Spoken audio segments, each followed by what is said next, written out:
భారత్ తరపున ప్రాతినిధ్యం వహించిన క్రికెటర్లకు రిటైర్మెంట్ తర్వాత బీసీసీఐ ప్రతి నెల పెన్షన్ ఇస్తుందని చాలా మందికి తెలియదు. భారత్ జట్టుకి ఆడే సమయంలో వార్షిక కాంట్రాక్ట్ రూపంలో క్రికెటర్లకి కోట్లు దక్కుతాయి. అలాగే మ్యాచ్ ఆడే సమయంలో ప్రతి మ్యాచ్కి ఫీజు రూపంలో డబ్బులు వస్తాయి.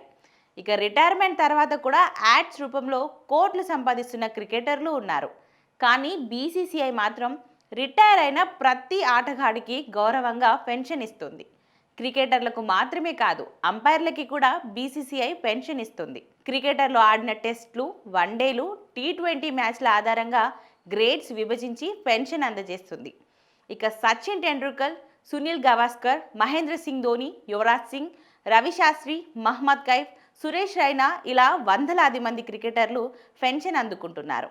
ధోనికి నెలకు 70,000 పెన్షన్ వస్తుండగా సచిన్, గవాస్కర్కి కూడా ఇంతే మొత్తాన్ని అందుకుంటున్నారు. అయితే తక్కువ టెస్టులు ఆడిన యువరాజ్ సింగ్, సురేష్ రైనాకి 60,000 మాత్రమే పెన్షన్ వస్తుంది. వాస్తవానికి ఈ డబ్బు క్రికెటర్లకి ఎక్కువ కాదు.